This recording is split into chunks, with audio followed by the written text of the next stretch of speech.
In a more inflationary world, in a more chaotic energy transition with more chaotic geopolitics, we're going to see shorter, more volatile business cycles. That's Karen Harris, the managing director of Bain's Macro Trends Group. The last time we had Karen on Dry Powder, in early September, she unpacked a remarkable convergence of macro risks to the global economy. If you haven't heard those episodes, I highly recommend you click on the links in the episode notes. And if you have heard those episodes, you're about to get a timely update. Karen has just returned from Davos, where attendees were coming to grips with a less globalized, less predictable, and more fractured global economy. The consensus shifted towards soft landing. We heard it behind closed doors, we heard it out in the open, and that's certainly possible. I just think it would be a mistake to anchor around a specific scenario given the complexity of the situation. Today on the show, Karen and I will discuss her key takeaways from Davos and how private equity investors are taking the long view on economic uncertainty and the expanding role of government policy in the marketplace. I'm Hugh MacArthur, chairman of Bain's Global Private Equity Practice, and this is Dry Powder. Karen, it is terrific to see you again. I know you've been at Davos recently, and I think this year's conference was pretty different from previous years. Would you say that? And I mean that both in terms of the content as well as just the tone of the conference. I think the biggest difference that I saw was the first time I went, it was 2018 or 2019, the tone was towards global cooperation. Nobody was having that conversation this year. The topic itself was cooperation in a fragmented world. And from Bain and our macro trends group, we've been talking about this phenomenon of post-globalization now for nearly a decade, and we're really seeing it come to fruition. There are certainly business leaders who will look at the trade data and say, nothing's actually changed at a top-line level. But what we're seeing below that thatch layer is a few things. One is meaningful capital investments in shifting supply chains closer to end markets. And the second is, yes, that top line trade is still moving, but we're not seeing in that data the regionalized shift. And so the inertia was towards globalization even a few years ago. And this year, it's definitely towards, okay, how are these pieces going to settle out in this somewhat chaotic and definitely fragmented transition? Did you hear anything yourself that altered your personal opinion or outlook on the global economy while you attended Davos this year? The most interesting contrast was before we left, the headlines were a gloomy outlook in Davos. But as we started having conversations with our clients and business leaders behind closed doors, the consistent thread was, yes, we hear that things are not great in the market, but our business is still doing fine. In many businesses. Now, that wasn't necessarily true in a few sectors, but it was more than a silver lining. It was, a giant silver road plowing through the middle of what was supposed to be gloomy.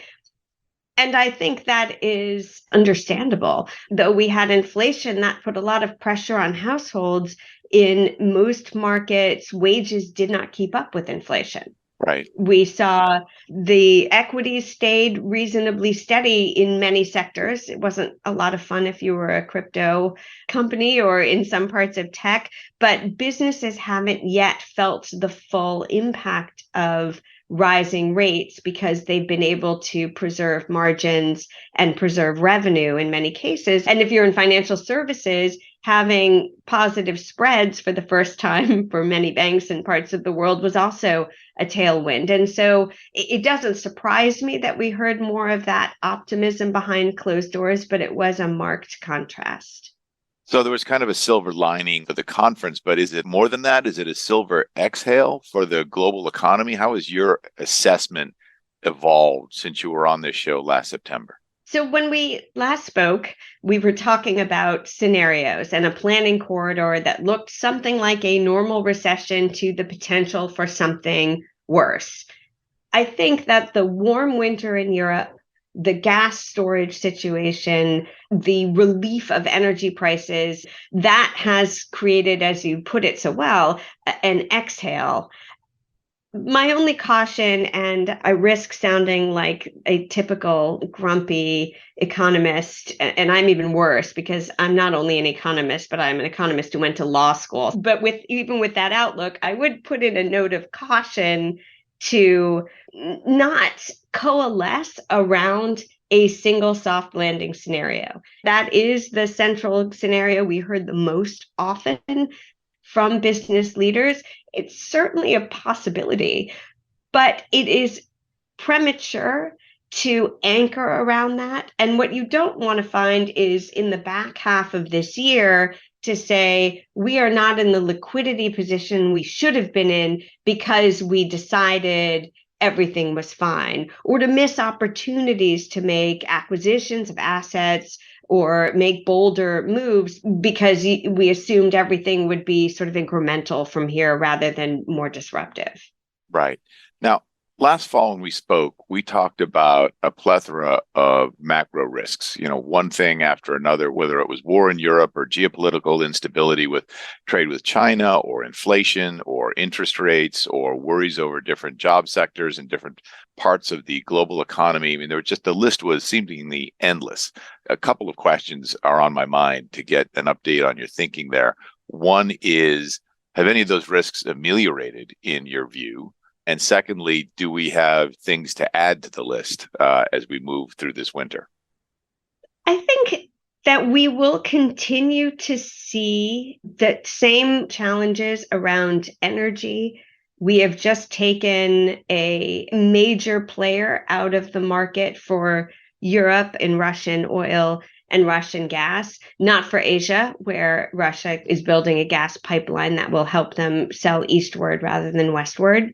The volatility is part of this transformation to a new multipolar world and the legacy institutions not being fit for purpose. We need to reconsider those. I think the biggest mistake that leaders could make, even if we have a soft landing, is misunderstanding where we land.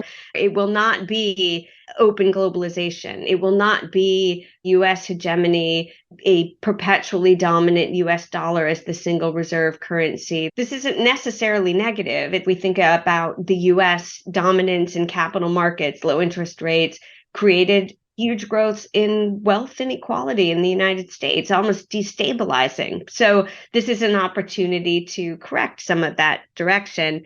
And so I do think it's less the specific list of things that can go wrong.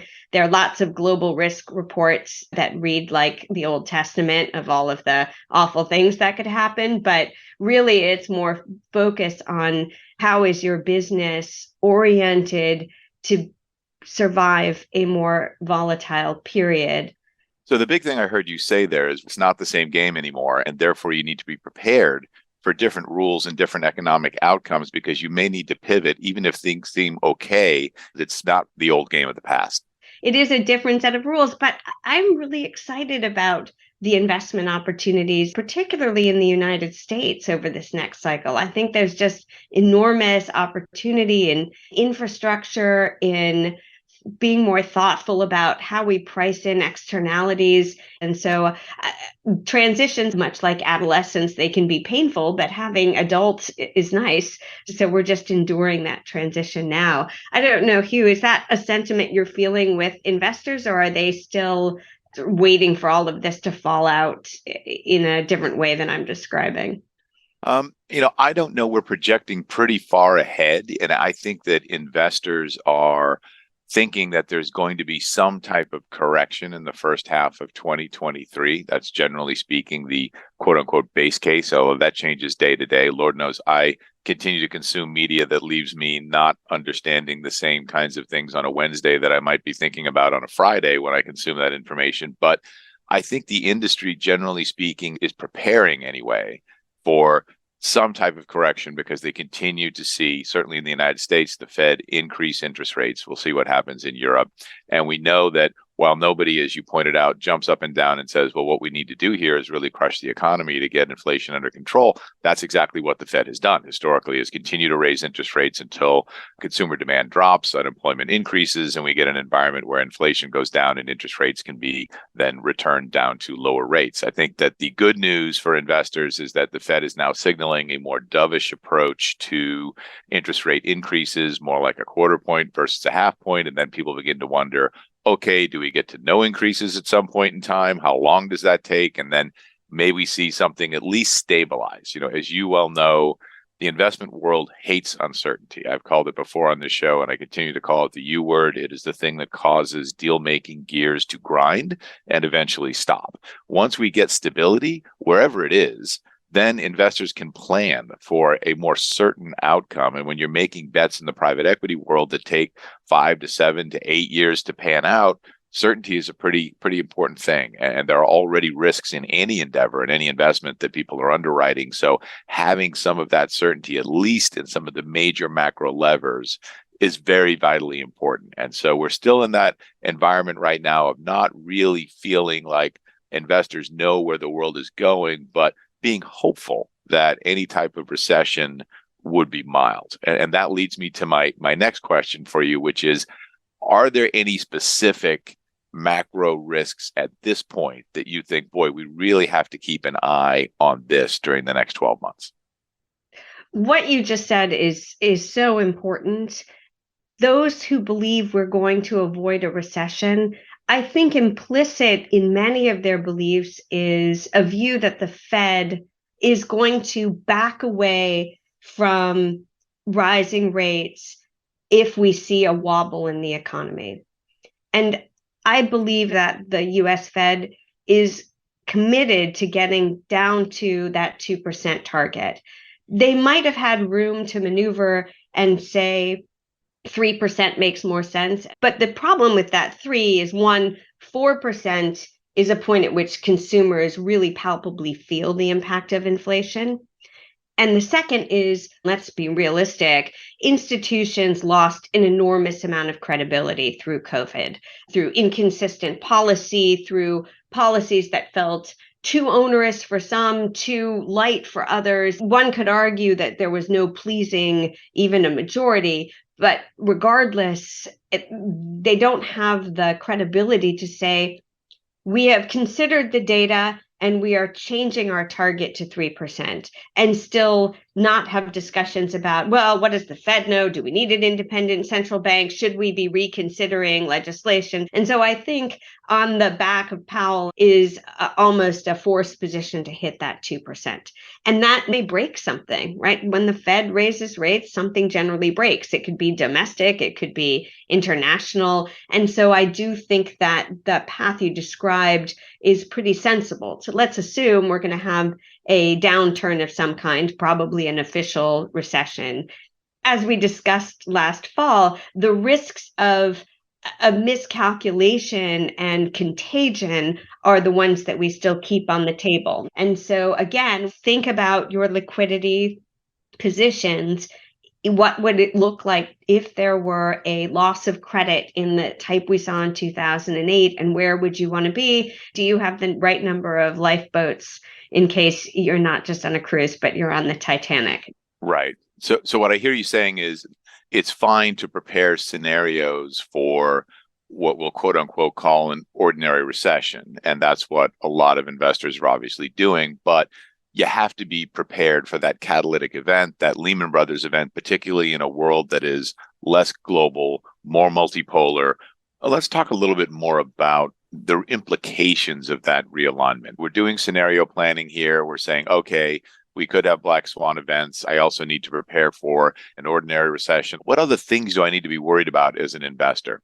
I think one of the most important overarching trends, and you and I have had this discussion, Hugh, for years, is the changing role of the state, the government, and the market. When we talked a few years ago with clients, we would note that increasingly investors and companies need to treat the state like a limited partner more than a regulator. And that for a long time, a lot of businesses either collaborated or deflected regulators, and that's a very different relationship.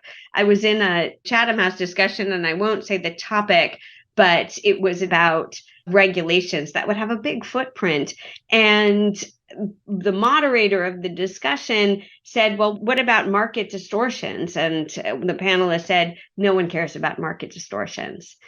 And that just to me really encapsulated, like, okay, we're at the end of the Reagan Thatcher era here, people. Nobody is having a discussion. Well, if we step into the market, that will change it. And we don't want to do that. We let the quote unquote free market manage itself.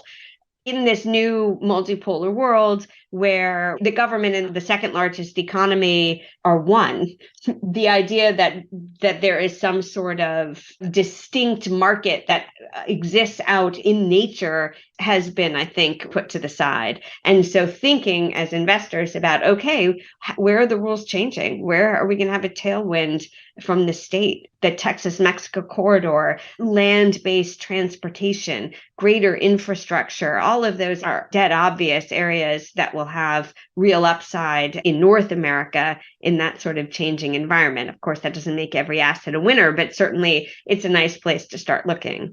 It's kind of a scary thought, though, isn't it? I mean, the degree to which the state could become an LP, not only does it change markets, but the other thing it injects, that word uncertainty that I tend to worry about a little bit, is that the state can change its mind on a lot of these decisions too. And when you have open and free markets, it's the market forces that determine what happened. And to some extent, investors have become very comfortable over the last several decades analyzing those market forces and what's likely to happen, what's rational, what might happen on emotion. But if the state suddenly decides, I'm going to turn left, and then a few years later, nope, that was a mistake, I'm now going to turn right and do something different, that can really rewrite the rules of the game kind of midstream. And so what you're describing to me suggests that investors really need to pay a lot more attention to what government policy could be and what changes in those policies are really possible and how that might inflect or impair the value of an investment. And therefore, what might you need to be prepared to do as an investor if government policy changes?